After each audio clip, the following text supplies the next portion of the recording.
You're a dazzlingly handsome man, first off. Okay? That's very nice. I feel like you and me are carrying the torch of handsome dudes in comedy, you know. There we go. Yeah, I don't know why I had nice it and up. awkward, but it's like, you're also a super funny guy. Also very kind. Thank you. When I moved here with Kyle, there was this guy that would go up, and he was like a physical trainer and a stand-up, and he was a terrible stand-up. And I remember I was in Kyle's room. He was like, dude, come look at this fucking email.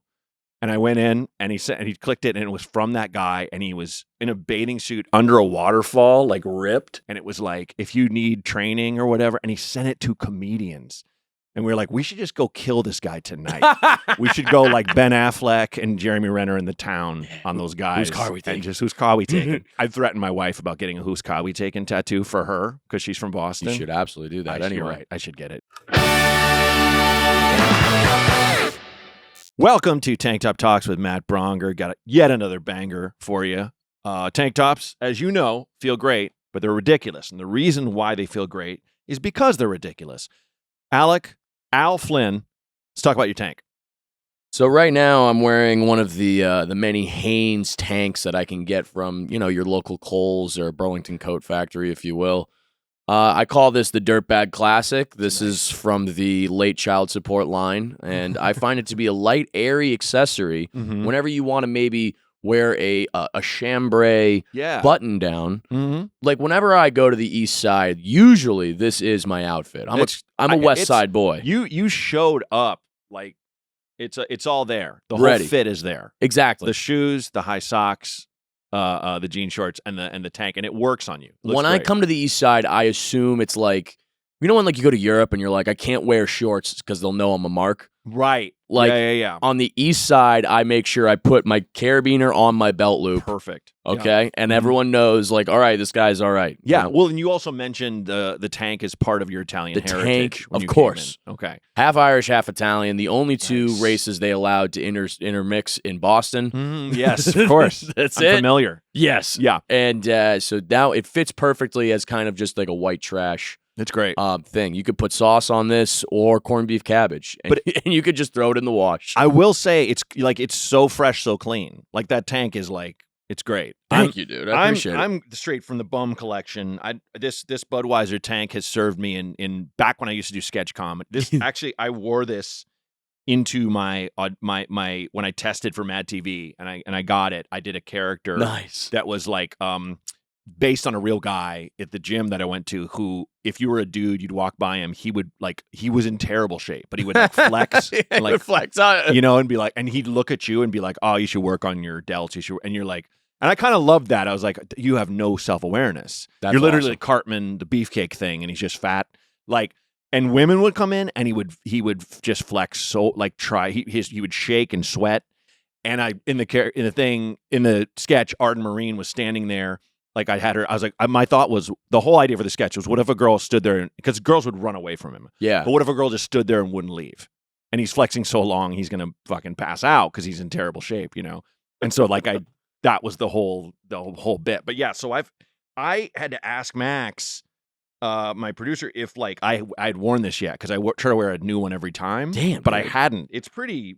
Dude, the tank budget has got to be nuts. It's getting out of hand. You got to be. Do you have like royalty reward membership at Spencer's Gifts? I should do that. I should see if there's like a subscribed. But it's like I want to. You know what it is? You want to find those tanks that are just right. Like, I mean, dude, you could go to just a Spencer's and like be like, every due day you got one that just says like professional pussy eater. Right. Yeah. Like that'd be fun. Yeah. Yeah, that'd be fun. Yeah, I should.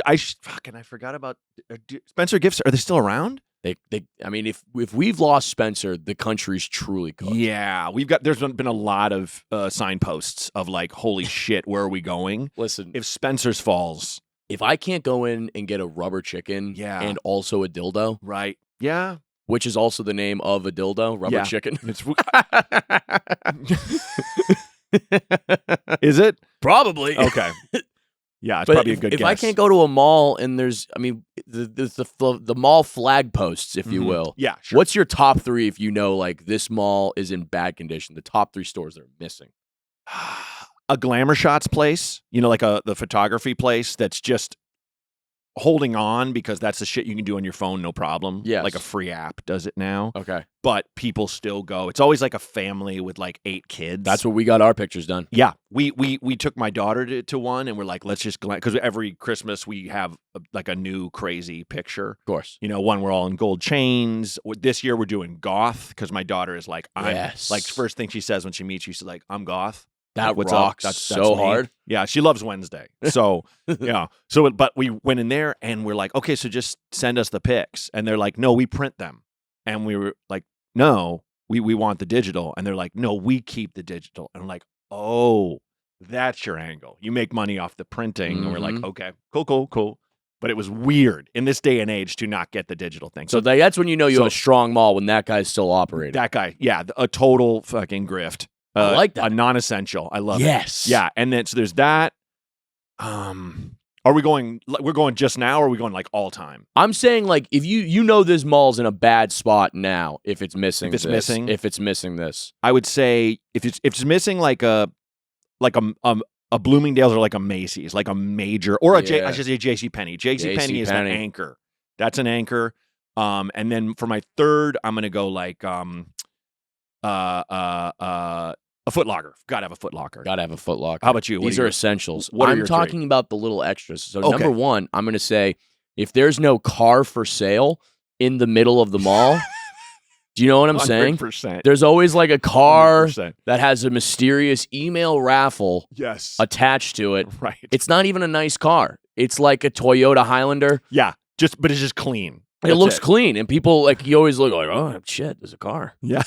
Like if you're missing the car, you're in rough shape. If Yeah. there's no Hot Topic, you're in bad shape. Yeah. I think that is a place for the teens to go. Mm-hmm. So that tells me you have no teenage foot traffic, Right. Yeah. whatsoever. Yeah, absolutely. Where am I going to get a T-shirt of Peter Griffin and Rasta hat? Right. Yeah. You know what I'm saying? Okay. What's your third? I know we already talked about Spencer's, but like, You can take Spencer's. I'd say if you don't have, but let's think a little bit more granular here. Great. Let's think if you don't have like the triumvirate Aeropostale, American Eagle, and Hollister, Yes. Abercrombie. Mm-hmm. If you're like only 2 out of those 4, Yeah. you're in trouble. You're in trouble. Yeah. And we've had a resurgence in the mall. I remember it dipped and when they were going away. Like the mall I grew up going to in Lloyd Center in Portland, Oregon, where Tanya Harding used to skate, used to practice. Shout out Tanya.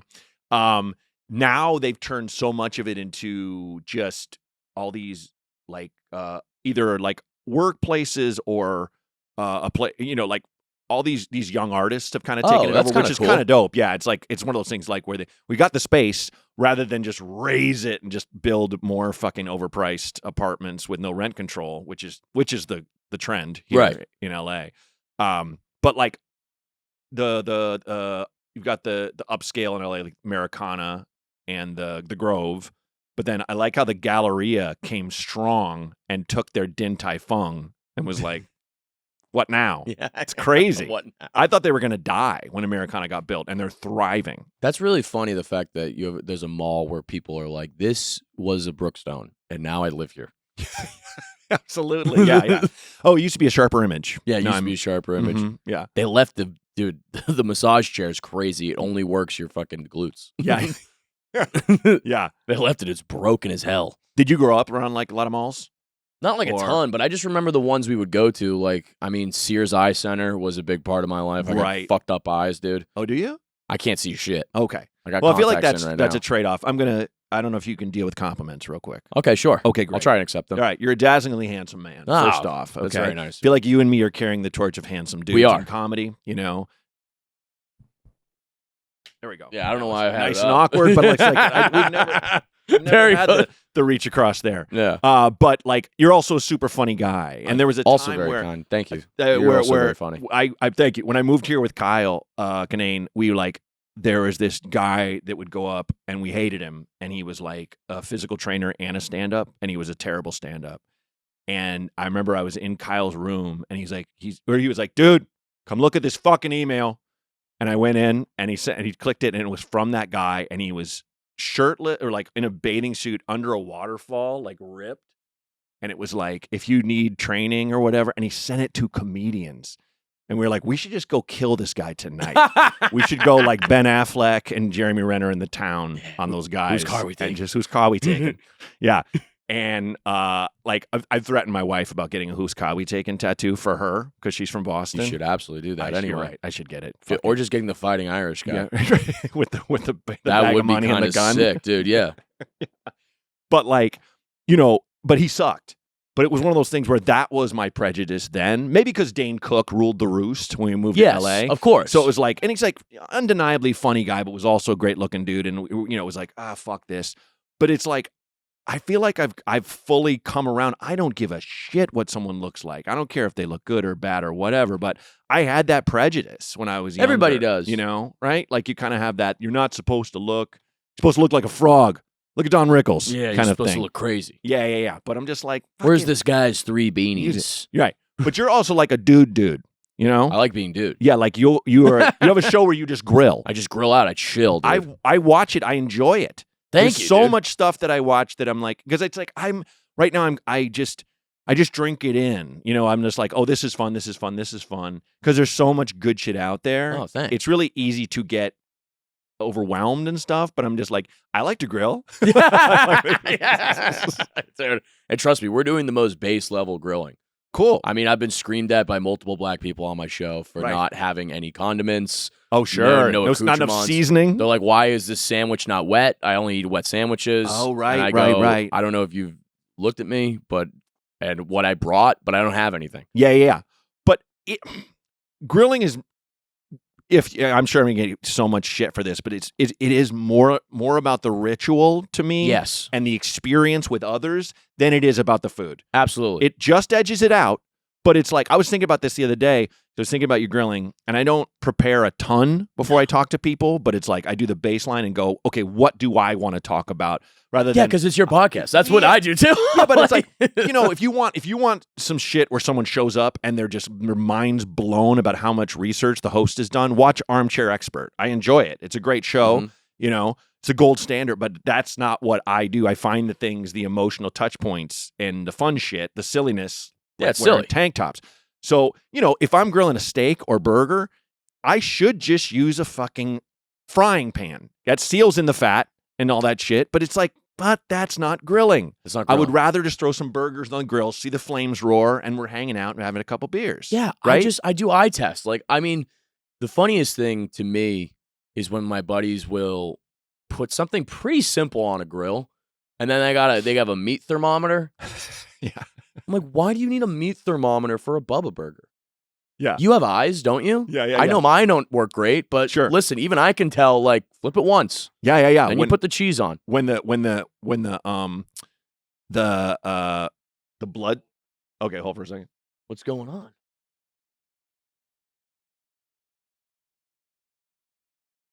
No. You parked on the street, right? I parked on the street. Same. Yeah. It's okay. It's all right, dude. Thanks for Everyone assumes I got a red car. You're a red car guy. Yeah, dude, listen, I've been trying to buy a K truck. You know those things? Oh, no. What is that? Dude, K trucks are like those Korean trucks that are like, they're like, you're just in the front and then the back is like, they're like mini trucks pretty much. Oh, cool. Have you seen those things? And they're from Japan. I guess Wait, it wouldn't Korea or Japan? You know what? It's let's just say Asian American trucks. Sure. Okay, sure. So it's okay to not be sure, man. It's okay. Pan Pacific trucks. Yeah. You're not being like, the Philippines. Fuck, I don't know. Yeah. No, okay, from Spain. Let's just widen it out. Yeah. But it's like you're like right up front. Okay. Where the truck is. And then like in the back is the bed, but the bed's like really tiny. Oh, wow. I want to drive those around LA so bad. Yeah. And just be like, I can't put anything on here without straps. That's wild. I carry around my hockey bag and my grill all the time. Oh, really? Yeah. Oh, that's cool. Dude, my car smells like burgers. Christ. That is a level of peak white bro that I think is fantastic, honestly. It's nuts. No, it's commitment. It's great. I'm not even dude, it's not on purpose. I just I don't have anywhere to put it. Yeah, commitment is the wrong word. I like someone who's just being themselves. You know what I'm saying? Yeah, I mean, that's all we have. Great. That's great. Yeah, that is all we have. And you're a young man, and for you to figure that out at your age, where it's just like it's as simple as like, if you don't lie, you don't have to remember a ton of shit, right? Right. You know what I mean? Well, and I feel like people put up so many fronts and be like, I'm this, I'm that. Now, this is my personality now, kind of thing. This does not feel like a front. Well, I think, like, I don't know, man. I never consciously thought about any of this. I think it's maybe a byproduct of growing up, like, with social media. Okay. Like, I'm 28, and You're 28? Yeah. Oh, God. How old do you think I was? I didn't know. I would say it was mid 20s to maybe early 30s. So I'm like, it's about there, but it's just like to hear it said out loud. That's fantastic. Yeah. I love it. That's the gray hair, dude. I throw people off. Oh, maybe I never. Yeah, you got a little bit, don't you? Yeah, that's it's cool. coming in. I'm trying to go full Polly Walnuts eventually. That's great. Yeah, that's great. Watch it, Chrissy. Dude, I mean, I was rewatching that scene where they had Chrissy for the intervention. Yeah. And they go like, Polly, do you have something prepared? I never write anything down. You're an embarrassment and a disgrace. Fucking Paulie. Him and the great thing, talk about being yourself. If you watch him in Goodfellas, when he runs up to the mailman, come here. Come here. They run him right in the oven and the pizza. This kid? Oh, it's like so funny. Dude, wait, he's a nail. He's just a fucking railroad spike. He's the nail gun. God damn it. Silvio, where he just goes like, he has this thing. He's like, when you came into the bin that one morning, you had your head in the toilet vomiting. Disgusting. What? That's it? He goes, I said my piece, Chrissy. It's so good. It's so fucking good. But yeah, the social media thing, I'll get back to this because I think I read this book recently called Doppelganger by Naomi Klein. Okay. And she talks about how through social media, now everybody is kind of forced to create a double version of themselves. Yeah. Like there's you and then there's brand you. Right. And the problem with brands is that they are very, very hungry entities. They require just so much attention. Think about like the people that really succeed in our business on social media. Yeah. They have like teams and they have people and they are feeding content. Yeah, absolutely. Which I think can be like super tough because then you start to like, because brands are very rigid things. Yeah. You know, if like Oreo it's the Cracker Barrel logo. Yeah, the Cracker Barrel logo. Exactly. Yeah. Like if Oreo came out tomorrow and was like, hey, guess what? The cream filling's on the outside now. People would be like, what the fuck is going on? Yeah. Like humans aren't rigid things. We're constantly evolving, changing people. So I guess growing up with social media, like I never looked at it as like a thing to promote myself on. I always looked at it as like, I'm just hanging out with my friends and like, this is crazy shit to post. Yeah. And I think this is funny. Like it was always that shit. Like I got off of Twitter in like my freshman year of high school. And I think that also helped like mental health. I just never been on it since. And Instagram and like Instagram's even the only thing I really use. Yeah. And then like TikTok is also like very recent where like I do the same shit. But like I always, if you look at it that way, I think it helps you not like think about what am I putting out there? Like who do I want to portray? Right. Yeah. Because I just I did an entire Instagram story that got like the other day where I was just being like, yo, look at this kid on TikTok who's taking bottles of his own piss and keeping it in his room. And then I go, yo, you guys remember doing that as a kid? And then everyone responded, no. And then I went, I didn't mean like I'm in my room so much that I'm pissing in bottles like I'm in trouble. I just meant like it was a sense of control. Really? And then that was like 7 Instagram stories of me keeping on.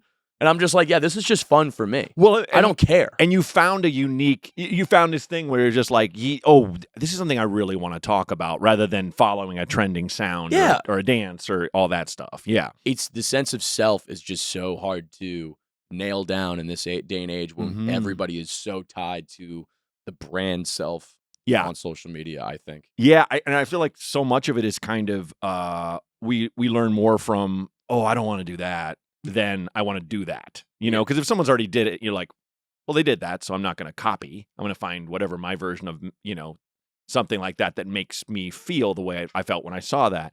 But I've seen, just as specifically for what could be considered like my demographic, you're kind of like, well, you're not even kind of, you're middle-aged man who's a dad and all that stuff. When I watch someone my age on stage and they're bitching all the time about their life or bitching about missed things like, why not, like this kind of why not me thing. Yeah. Like as a comic, if you throw out like how mention someone and say you're jealous of them and stuff like that, I feel like that's kind of a cool admission because if you make it funny, Yeah. you know. But I'll never fucking forget. Maybe 10 years ago, I saw this guy and he was like 10 years older than me, how old I am now, and was like, he was bitching about how his agent couldn't get him a Netflix special, and I was like, who in the audience relates? What way to bring them in, you know? Bring them in, dude. Yeah. Whereas like with for example, the grilling thing, that's community. It's community. Like everyone gets that. Even if you're like, I don't like grilling, you're like, I like being around people I like being around. And that's a reason. I like feeling like I'm outside. Yeah. Yeah. That's the thing, dude. I wanted to create a podcast that people, like comedians and my friends, just wanted to do. Yeah. That's all I'm like, you know, even if it's like people I don't know that well or people I want on, I can just go, dude, if you come, like we sit outside and we make food. So good. Like, you know, sometimes you go on these fucking podcasts and like Van Nuys, you can't even get a damn LaCroix. Yeah. You know what I'm saying? Yeah. Well, it's brutal. And it's purely, they're purely doing it for content. Yeah, exactly. You know? They go like, You know? oh, I have to have a podcast. Yes, exactly. Right. Whereas like, I'm just doing this to kind of hang out with my friends. Mm-hmm. Like you're doing this to hang out and Yeah. talk with people. Well, I'm like low key doing it to get to know you better because I like your art. Oh, thank you. You know what I mean? But I also think you'd be great for this. Because it's fun. You're the first one who's come on here and showed up wearing a fucking tank top.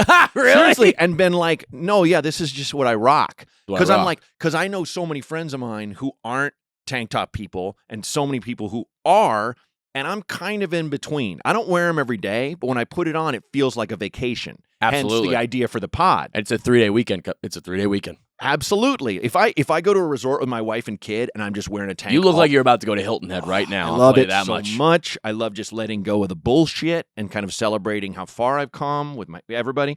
But it's funny the amount of people, and they're just as good for this podcast as the people like yourself who are totally relaxed in one, because they're like, I don't know. I don't know. Serious, like Mav Viola was just like, fuck, I like felt like she's like, I had to smoke up today. Like she had to get high to kind of get here and put a tank on.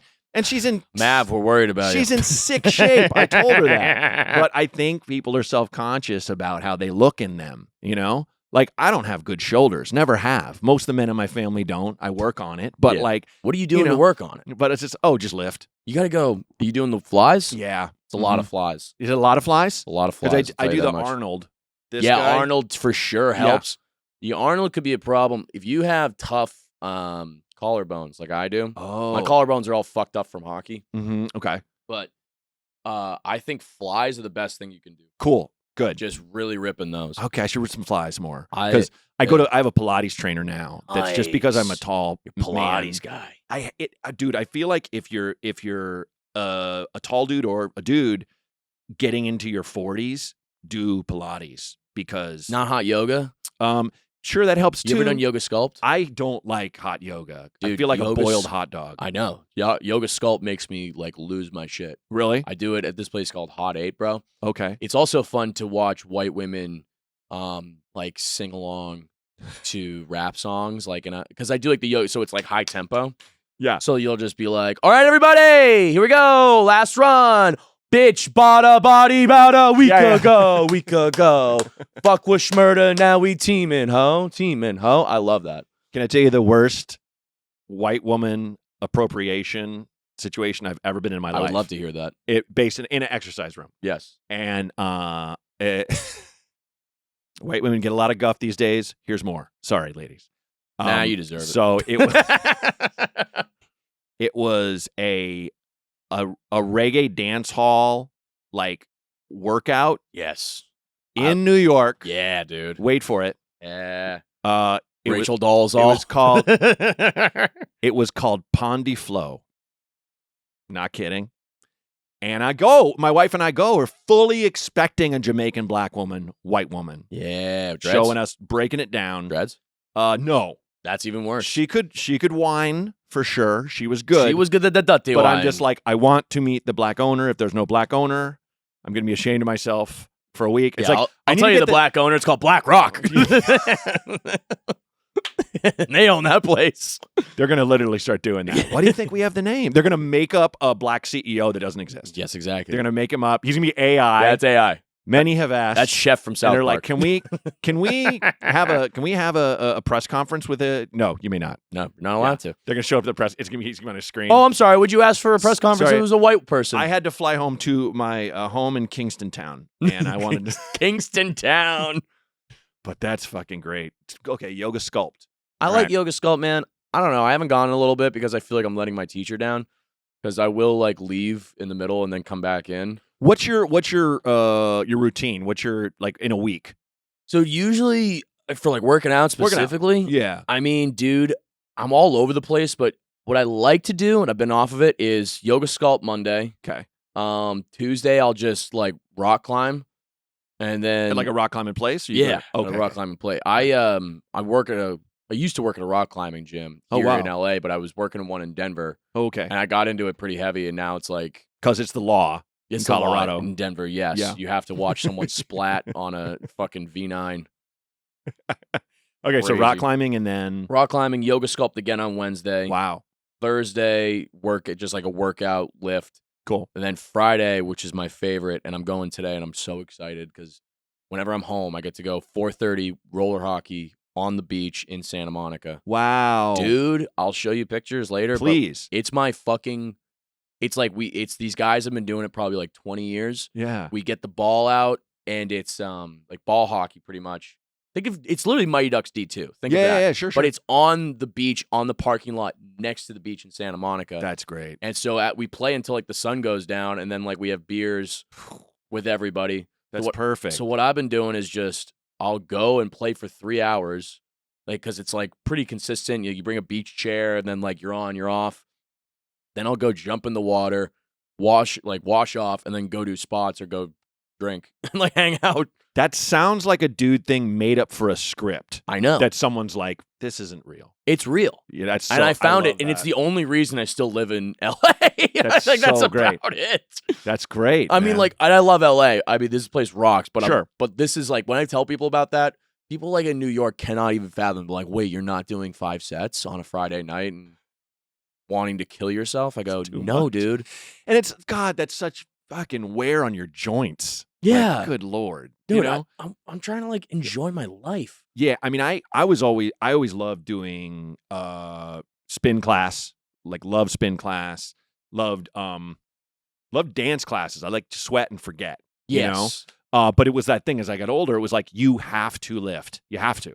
You Mhm. have to do some kind of lifting because at a certain age, and I'm getting deep into that age, your body stops gaining muscle and just starts losing it. So it's kind of like I'm in that thing of like trying to gain what I can, and maintain what I have, kind of thing. Because like as younger, I would either like I'd just be like, oh, elliptical for half an hour, sweat out beers. That's why you go to the gym. Yeah, And right. it's kind of like it's cool to see someone your age just kind of have their head on straight, but not too much. Because I feel like in terms of exercise, I feel like so many young guys either don't do any, or don't do enough, or do too much. You know? Well, I'm lucky because my mother has her master's in exercise science. Oh, cool. I got my personal training certification in college, so like I was training like high school football players and stuff.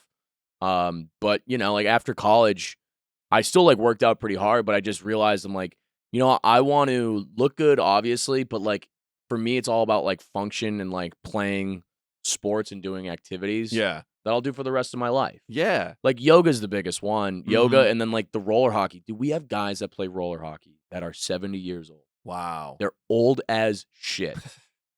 And because we don't have any goalies, you know what we do? Like those are the guys usually that have the big shin pads. Right. So they'll stand in front of the trash can where we shoot, and they just eat balls. Like, we literally just.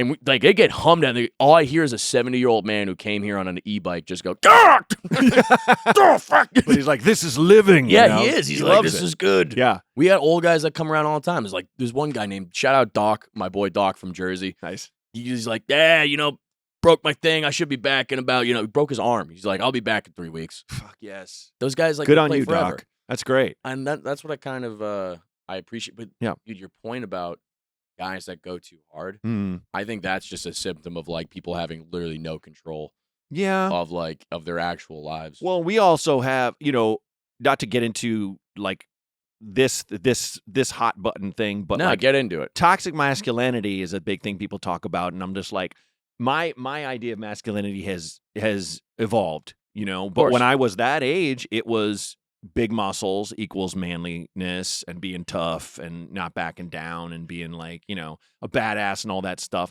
Now that and I've never been a tough dude, all that stuff, but like it's. I want to expand the blanket more. I want to expand the umbrella more and be like, you know, it's being a good dad. It's listening more. It's kind of things like that. I feel like, you know, you've got a lot of that, and you going to like talk about your parents. Very nice. Your parents are teachers, yeah? But no, fuck no. Or no, you taught. But I you taught. Said you taught. My mom was she was a personal trainer and like she was a strength and conditioning coach. Okay. My dad is angry. Okay. But you know, he's the man. I know plenty of angry teachers. My dad's the Most man. teachers these days are angry. Yeah, but it should be. My dad's not a teacher. He just works in commercial real estate. Okay. Well, but you did this. I reached out to you when you did this post about what's happening with the public schools. Yes, I'm very upset about it. That was fucking ballsy, man. Because I don't back think to good. I'm glad you don't give a fuck. Like honestly, because we go back to the whole social media branding thing. I feel like a lot of artists get hamstrung when they want to take a stand, or they take far too many stands, and then their followers are like, dude, you got to make it fun. You got to make it, you know, it can't just be activism all the time. There are people that are activism all the time, and they're so good at it, I would never even, and also I get that's exhausted. their job. But you know, you talked about the bullshit of charter schools, which both my parents are teachers. Mm-hmm. And I shot you a DM and I was like, that's fucking dope, dude. And I'm glad you did that. Yeah, I appreciate that. And just how public schools have been getting cored out since I was a kid. Yeah. The reason why I landed in Portland, Oregon is because my folks met teaching in a high school in Chicago. And then they passed this measure. They started passing these measures in the late 70s, early 80s, where it was like, hey, we'll gut the schools, but we'll give you a tax break. And of course, everyone's like, sweet, fuck them. And so, you know, they moved on to Santa Barbara, and I was there for 1 year when I was like 2. And then it happened in California. And so then they moved to Oregon, and then it never really happened there on that level. So they stayed. And everyone in our family was like, Portland, where? Like, I went to college in New York, and everybody there would be like, yeah, Braunger's from Seattle. I'm like, I'm not though. That's how little. And then you have the advent of Portlandia and stuff, and then everyone's talking about it. But like when I was going there, living there, it was still like a sleepy little town. So it was like everyone in my family was like, you know, from Chicago or from Iowa, and they're all like, "Why are you in what? Who's in Oregon? What's in Oregon?" kind of thing. Right. But like, anyway, long story long, that's the frankly abuse of public schools. It led them to, you know, go there. Yeah, so that's sad. Yeah. Bums me out because I don't know.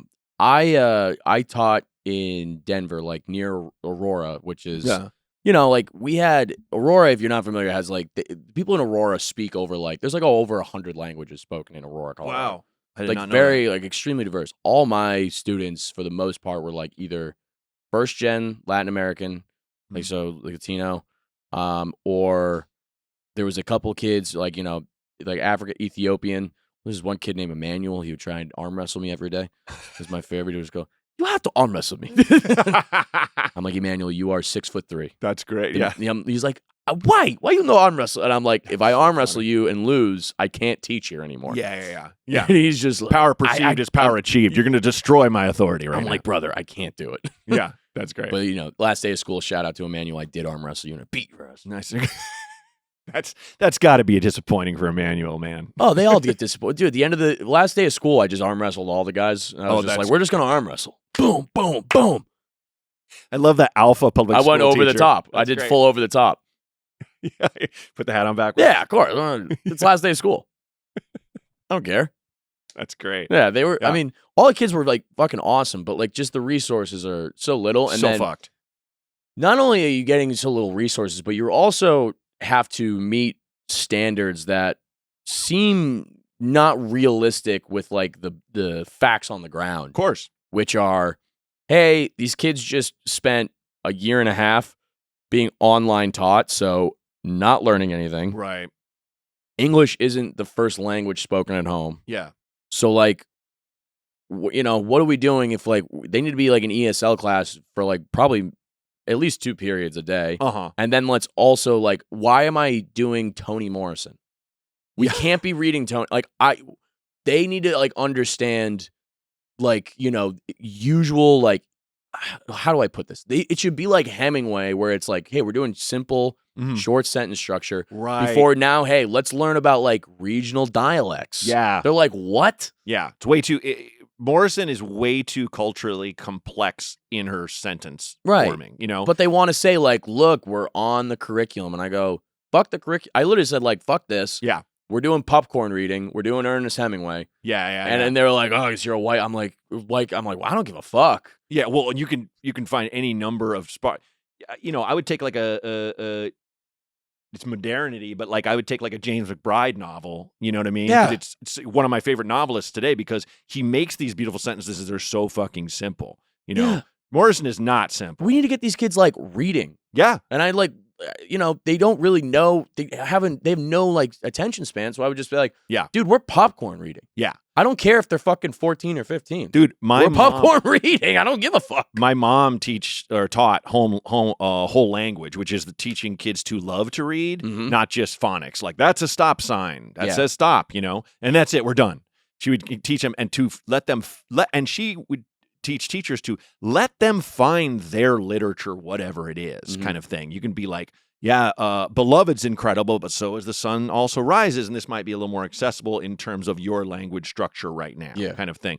Like my mom, I was reading The Exorcist. I think that might have been my first adult book, as like a probably 10-year-old or something. And my mom's like, as long as he's reading, kind of fine. It's that thing of like, I wish you'd find something else, but you like scary stuff, so fine, Dude, I know it'd be funny.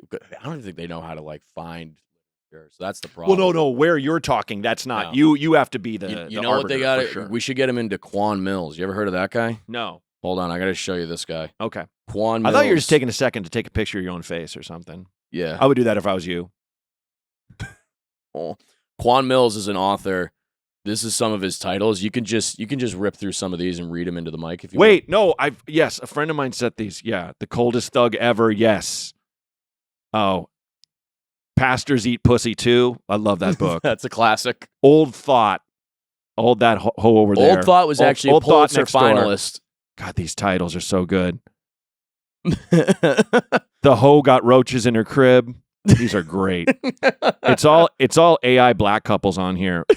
My baby mama is a loser. I mean, it's just so good. Fuck, someone.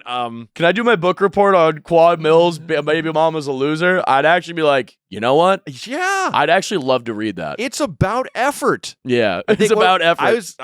Stephen King has that. You gave me no analysis on the baby mama, so that's why you got to see. That's it. You didn't delve into. You summarized the book. I didn't ask you to summarize the book. I asked you to talk about the roaches in the apartment. I'm not asking for Cliff Notes. I'm asking for your take. What do the roaches represent? Yes. What is what makes that old lady over there a thought? What makes her? Is it socioeconomic conditions? What is it? Which is like also old that hoe over there next door. It's too long, so the thought, that's perfect. That's great. That's good. That's good. Yeah, like Stephen King had that quote about too many people rely on talent. It's not talent, it's the work, it's what becomes skill. The grind. He's like, talent is as common as table salt. You're gonna find talent people all the fucking time. Like my wife is a manager. That's how we met. She used to manage me. Not anymore. That's a secret sauce. Hey, do not work with your wife or husband. But like she's always just like, if she's working with someone, she's like, I'm gonna bust ass, but so you have to. You have to stuff, build. You got to make stuff. And they, like, for example, your grilling show. You can come from a place of joy. It doesn't have to be, and it shouldn't be, if you're an artist, a thing of just a pure grind. Unless, I've talked to like novelists, and they're like, I hate it. I fucking hate writing. I'm just good at it, and I bust to a book, and I get it approved, and I forget about it, and I go drink for a month, and I'm like, cool. Yeah, I get it. That's a move. Because their writing, though, talks like all like the best ones, like they wake up so early because that's when like Yeah. the best time to write is. Mm-hmm. You know, Toni Morrison would like wake up at like 4:30, Yeah. like get coffee and then write until like noon. Yeah. So these people are just grinding it out. I mean, with my stand up, that is the thing I take care of the most. Every morning is like my routine at this point is every weekday morning anyway. Okay.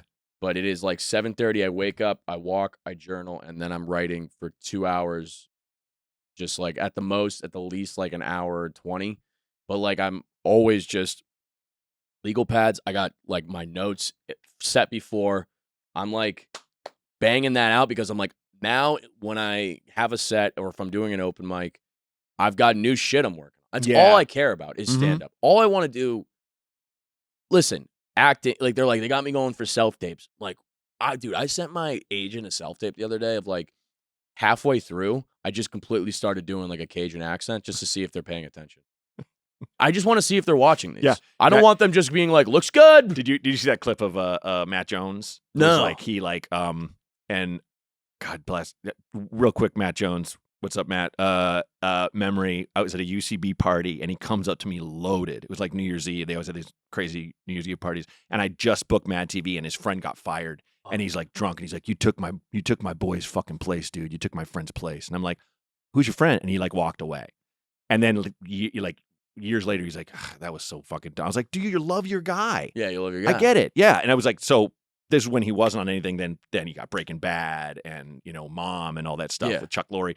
Anyway, he had this thing about like how much he hates self-tapes because they're all so bullshit. He's like, I've started when I do a self-tape at the end, I just to see if anyone says anything. Yeah. Like I just flip them off. Dude, I did my slate and I was just like, hope I get it.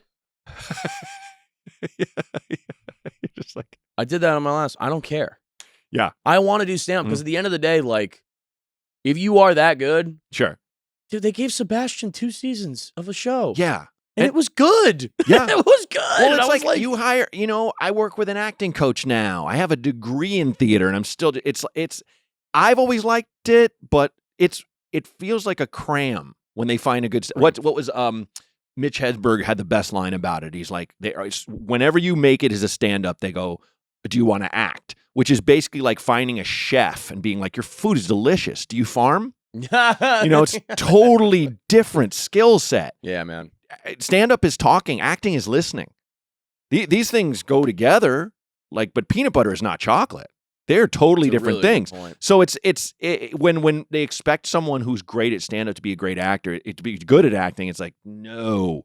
You need to, even if it's a fucking commercial or something, work with someone who knows how to go, like I'm flying to shoot something next week and it's like the guy is just a dyed-in-the-wool prick and no self-awareness and shit. I'm just like, I can pull all of that out of my actual personality. I've been that guy.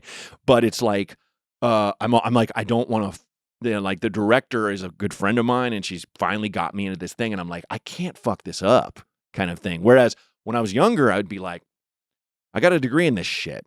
I don't even need to work on these sides. And it was like, that was so fucking stupid. I didn't do it a lot, but there were those moments and it's like, they stand out in my mind of like, you fucked up. But I did an acting class summer. Okay. And it was great. I think the teachers did an awesome job. I learned a ton. Yeah. I just couldn't sit in the class. Yeah. I just couldn't do it. It's hard. It's 4 hours. Yeah. And then my defining moment was like when... Was it Leslie Kahn? Yes. Yeah. It was great. I did Leslie Kahn. Yeah, it's so good though. Like they know what they're talking about. Absolutely. And I took so much from it. But like, bro, I'm in the class and I'm like, they're walking around. We have a guy in our class. He's 5'4", from South America. I think he was an actor in South America. Okay. And they're walking around. They're like, how's everybody's weekend? I was like, I did a casting. I did this. I did that. My boy Danny just goes, my ex-wife, she abandoned my dog. And I don't know where my dog is. I moved here. Oh no. To act, and I live here alone. But I come here to do this, and I don't know where my dog is. And I just went, I don't want it that bad. Jesus, no. I just like he wants it. No. I don't want it that bad. Yeah, and there are people who want it for the worst reasons. Yeah, of course. Where you're trying to fill that hole, and it's like, no, you need to you need to talk to your parents and Yeah. tell them they weren't there for you or whatever it is. You know, like there are like, and the thing I found about Leslie Kahn, shout out to Leslie Kahn, great acting institution, great classes. The thing I noticed about my class was it was divided into two cliques: people that were on shows or working, people that were not. Interesting. They didn't even, it wasn't even conscious. It was just they had that to talk about. Yeah. What happened on set. And then these guys were like, are you getting good auditions? Are you going out? Who you with? Who's your agent? You know, is that shit? And I remember I booked Mad while I was on the class, and it was almost this thing of like the eyes were looking at me like, are you going to come over? Interesting. And it was like, no, I don't like any of this, you know? Yeah. You know, and that's not their fault. Did you have another comedian in the class? No. So I had my buddy Ryan Levine was in the class with us. I love, dude. I've had him. He opened for me in San Diego. He's one of those guys. I don't think he would open for me anymore. But like when he was like 2 years ago, he opened for me, and it was like he's the kind of guy I love going after because he has good jokes. It's so good. My jokes are not good. He's so. I'm a performer, you know. Like I'd be like, have you heard his P Diddy joke? No. All right, I'm not gonna run it, but it's like very funny to me. Oh well, I'll just go. All right, we can cut this. We can cut this, but he just goes like, I'm just so sick of all these.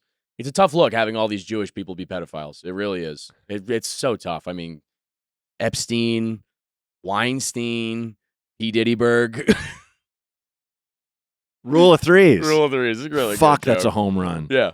The joke that I loved at his was just like, I don't like people like what was like. People who I don't like when people who say being gay is a choice, and that's not in my experience. In my experience, you were told you're gay by the school bully in school. I'm fucked up the joke, but like the school bully would tell you you're gay. Tell you you're That's gay. how you know you're gay. That's not a choice. Because all of us had that experience. Who's fucking gay? Like that's their put down. Yeah, it was good having him in the class because I could someone just to vent to. Yeah, and I vented quite a bit, and the last class I went to, I feel bad I didn't go to the last class because I just wanted to do stand up instead. Oh sure. Because I run a Wednesday show, so I was like, I don't want to do my new. Yeah. And he the last class I went to, the class is from 6 to 10. Last time I was there, they held us 30 minutes late. And so I went.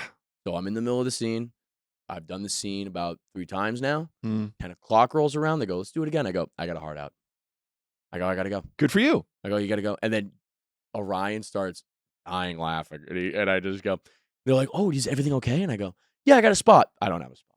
Yeah. I'm just like, I got to go. I'm just like, I'm not doing this. Yeah. He texts me at 10:40. He goes, I just got out.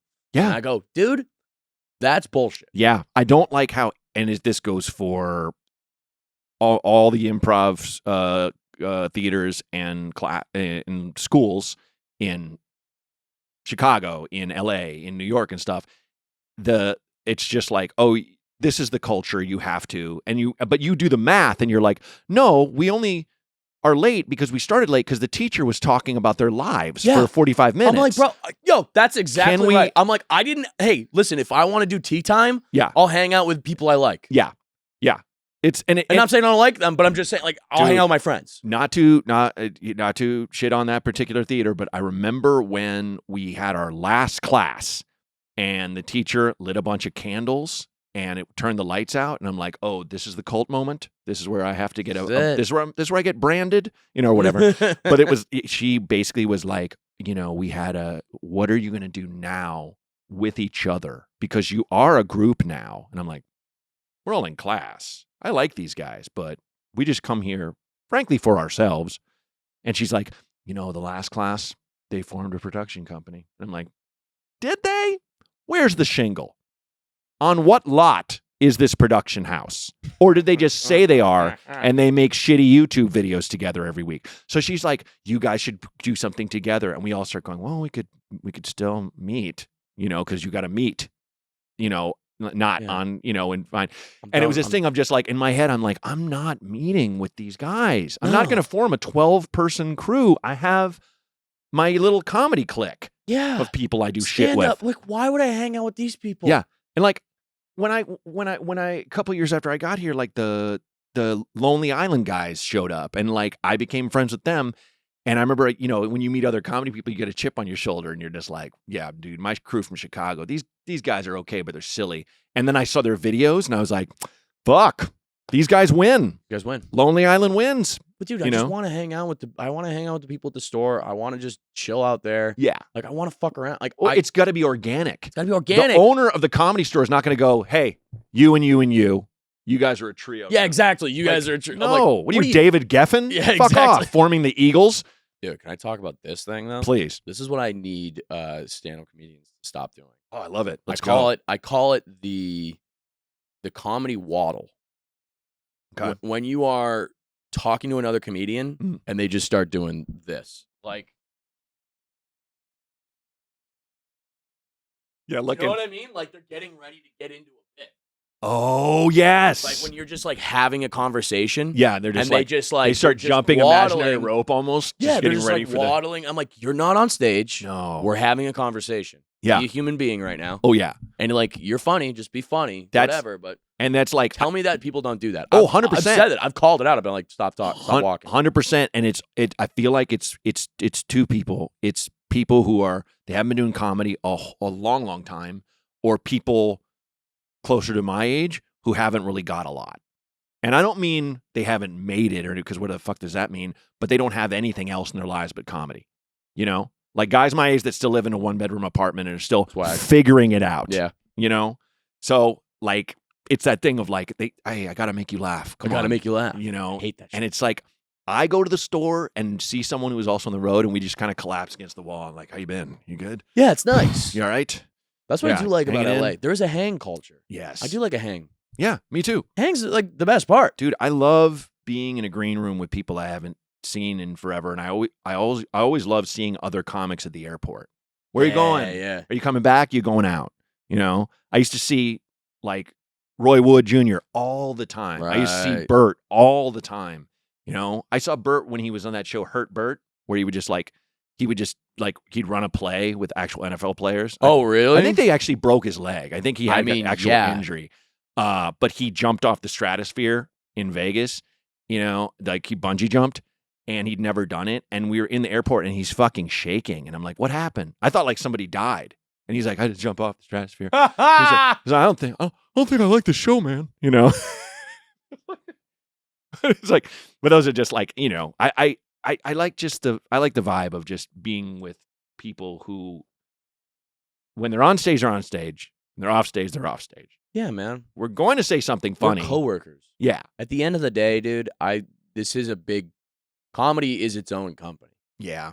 You know, we have our bosses. Mm-hmm. Mark Maron, Bill Burr. That's our boss. I don't talk to the boss. The bosses. You know what I'm saying? I don't talk to the boss. Sure. I see the boss in the office. I give him a nod. I go, hey, Mr. Maron, great special. He goes, thank you. And I walk away. And he doesn't see you. He stares. I'm middle stares management through. at best. Stares through. It's something terrible. You never want to look at. I don't want to look. He's like seeing Cthulhu all the time, moving around. He's got his C-suite. There's C-suite. You're probably C-suite, Matt. I'm middle management. I don't know. It's one of those things where I don't sell out all my shows or even close. But you know what I'm talking about. There's this way of everybody's got their place. It's nice though when listen, I'd never been to the cellar inside it until literally a year ago. No shit. I played every other club in New York. It just never was a thing. I don't go to New York that often, a couple times a year. And now I'm like, I need to go more. Maybe I can get past the cellar. That'd be kind of nice. That'd be sick. You know? But I went to just visit. And I was going to do Bobby's podcast. Bobby Kelly. Yeah. Bobby and yeah, incredible. And the door guy was like, hey, Braunger, I've never met you, man. And I'm like, okay, cool. I've never been here. He's like, really?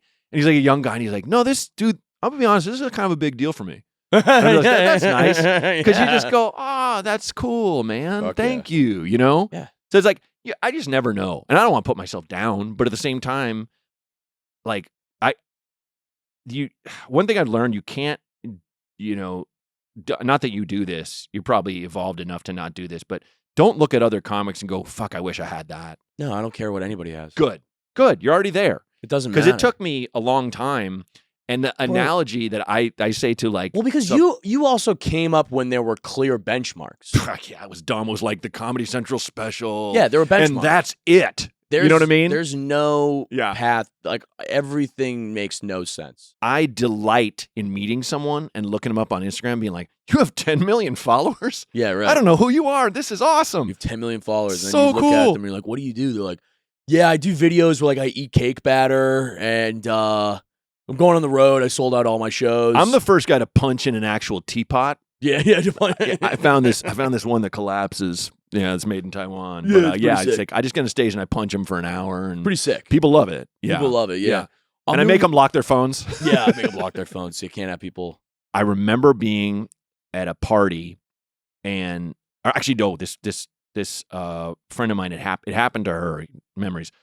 Her and her boyfriend were this close to breaking up, and they've been together forever. Mm. And a drunk friend came over and was like, "You know what? I'll be honest, man. I just love seeing you guys together. You're so solid, like so reliable. You're like, you guys would be in love your whole life, and like that's what I want, you know."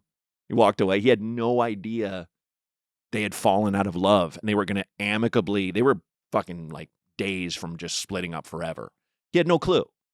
So it's outside looking in. You're like, you know, what you call the boss, Bill Burr, Marin, and shit, or like whoever. If not that you were, but like, yeah, it'd be cool to be on that level. It's like, you know, both. I was about to say they probably are, like they might be miserable. Both those guys probably are miserable. No, but I know them both. At the end of the day, though, like when I talk about the comedy company, Yeah. we're jobbers. We're union comics.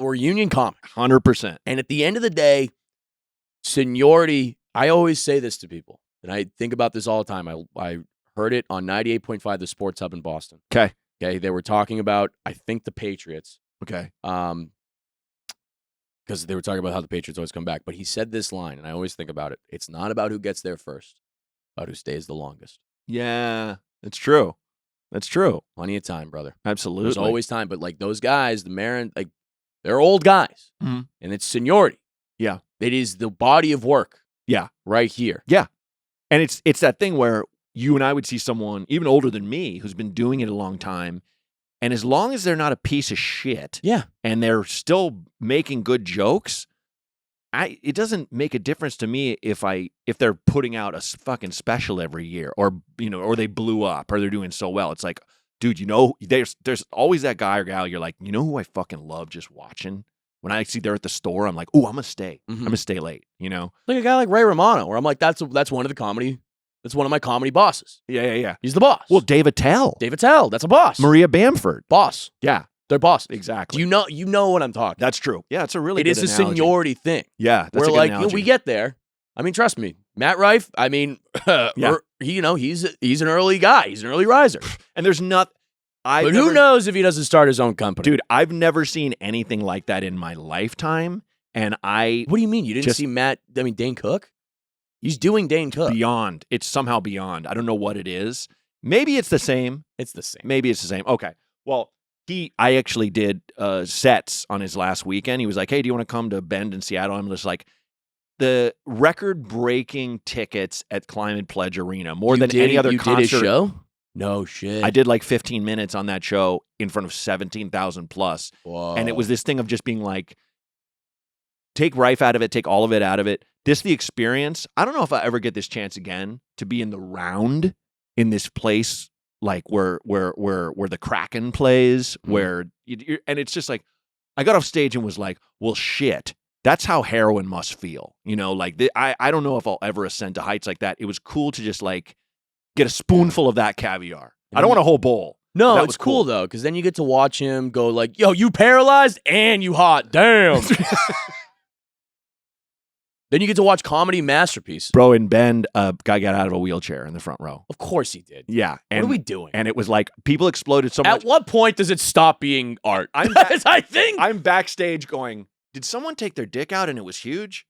Did someone did a woman get totally naked? That's why I've never heard a crowd explode. What happened? And I'm just seeing this guy make his way to the stage. I'm just like, holy fuck. He just Lazarus'd this guy. Yeah. That's what I'm saying, dude. It's Yeah. fucking stupid. So crazy. So let's get to what we call tucked in tanks. Okay. So Are we tucking this in? Do I tuck it? No, you can if you want.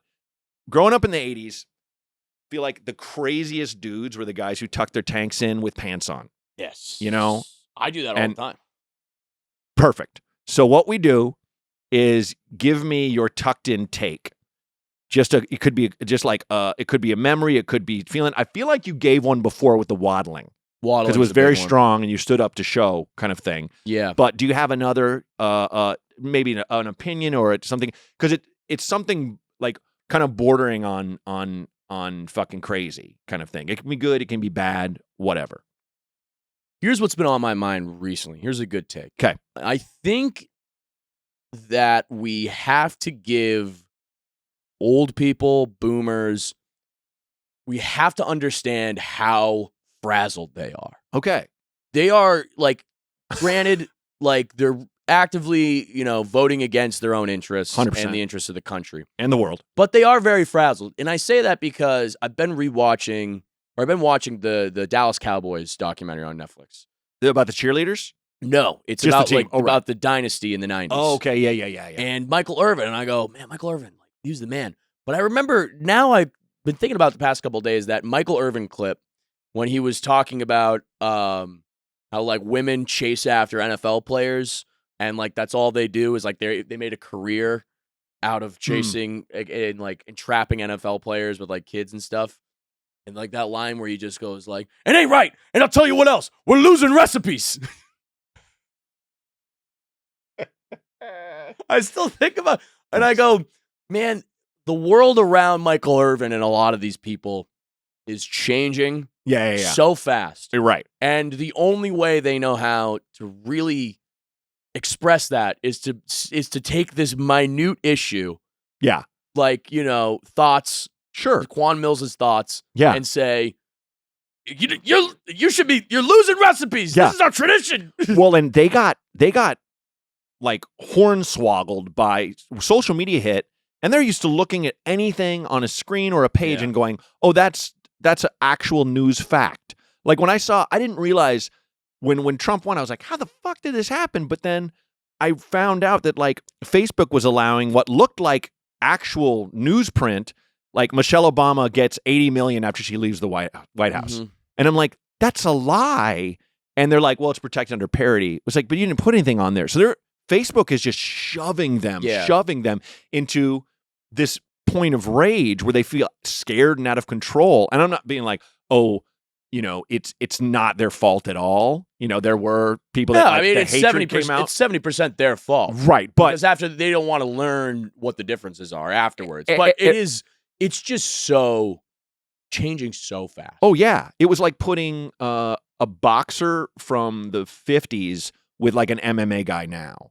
Yeah. Where it's like he's going to get eaten alive. Like they never had a chance. I grew up with this speed of change. Yeah, absolutely. Yeah. You're good, but like I mean, I'm not fine with it, but you know what I mean. I grabbed a raft. Yeah, you grabbed a raft. Oh God, but like like you've been swimming in it your whole life, pretty much. Whereas they were sitting in a house and a flood came through.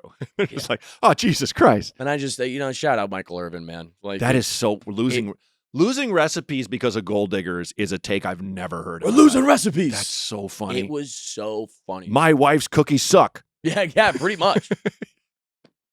They ain't learning anything. They're losing recipes. I still think about that, and I really laugh. Yeah. Because, damn, man, watching that documentary, he was nasty. Yeah. It was like him and Jerry Rice were probably one of the two best of all time. Mm-hmm. Yeah, well, like, dynasty is a dynasty. It's kind of this thing of like when my wife's also from Boston, and she came to L.A. It's still riding that fucking sweet Brady crest. Well, we're gonna be back, so it's reading not that crest. Yeah, of course. Tom Brady's the weirdest guy that's ever lived. I want that on record. Oh, God, and I believe that. But I will say this: Mike Vrabel, we're coming back. We're doing it. Yeah, I think so. And also, I want to go see another game at Gillette.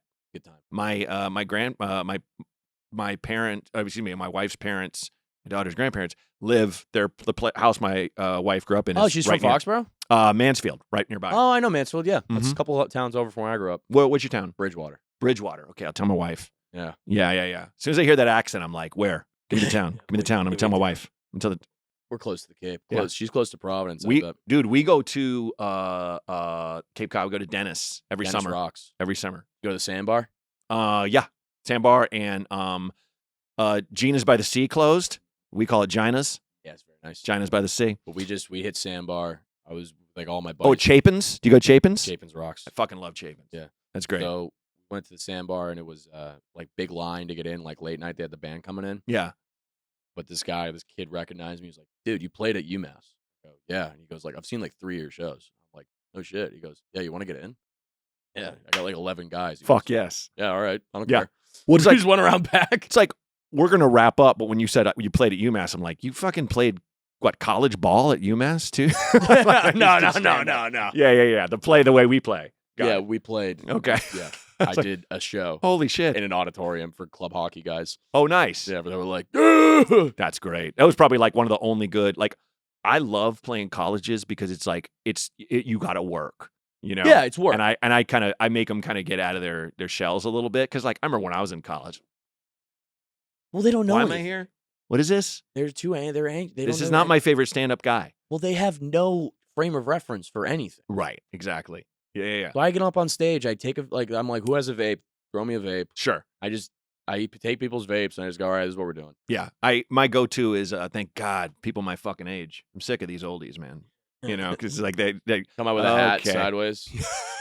Hello, fellow teens. dressing like I did in the 90s. Yeah. What's up, guys? Dude, Skateboard. what is going on with the band Hanson? Am I right? Come on. Are they girls? Yeah. What is this shit? Guys, Boo, yeah. boo, misgendered. I lost my pogs. Is there anything you want to plug at all before we go? Check out my pod, guys. And also, when's this coming out? We don't know. Probably like few weeks. Yeah. So like probably October. Oh, probably October? Yeah. Damn, all right. London. I'm going to be in London if anybody Oh, where are you listens to playing in this. London? I'll be at the Pleasance Theater. I don't know it. Okay. Yeah, and then Dublin. And then I'd say just come to New York City.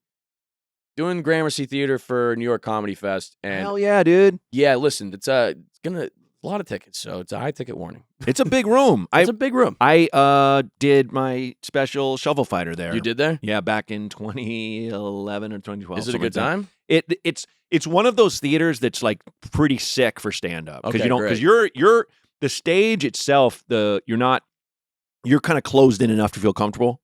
It's not like a barn Okay, where sweet. the laughter just goes to the rafters and gets lost kind of thing. You know, Incredible. It's like yeah, you'll have a great time. But All yeah, right, I'm so excited. But so just check Al out. The come to Gramercy. that. Come to that. Check out my podcast, Big Al's Grill ASMR. I mean, Matt was kind enough to say it was great stuff. If you ever want an old guy on, I'll come on. yeah, we'll have you on. I would love it. Yeah, that'd be great. I'll bring. You have to wear a burqa though. I'll bring some sauce. You're gonna be the opposite of this podcast. I'll bring sausages. I'll dress more. Please dress more conservatively. I'll dress more conservatively. Thank Yeah. you. Yeah. I'll wear a work shirt. That'll be good. Try to get picked up by Fox Nation.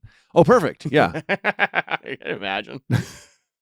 dude. You know they'd love to have you. Yeah, I mean, They would fire Gutfield and put you in there, like no doubt. You know, dude, and I'm at the age where I'm just they'll like put in Jeff Dye. my level of success. I should go full MAGA. You know what I mean for the followers, but I can't. Bro, I know. Isn't that Can't do it. But it's such short term. It's so short sighted. All these people. so fucking weak and So like weak. You're such a bitch. I don't lean that way. I don't think I'm superior. No, I'm not an asswipe. No. People. I mean, No. Gutfeld's. Michelle Obama says that you can't eat ranch with buffalo wings. You're nailing the face too. You're Does nailing. this after That's his comedy. That's it. That's a perfect Gutfield impression. Yeah, dude, I'm good. Am I at crazy? impressions. Yeah. That was good. That was good. Okay, people in liberal cities say that coffee's too expensive. Where are you looking? I don't know You're looking everywhere. Yeah. Bro, thanks so much for coming on the show. Yeah, I'm glad I could do it, dude. Boys were buzzing today. Absolutely. Do a real one. There you go. Get the pipes. You got some pipes, kid. Thanks, buddy. Thanks. Look at that. You just made my fucking day. You just made my day. Pipes.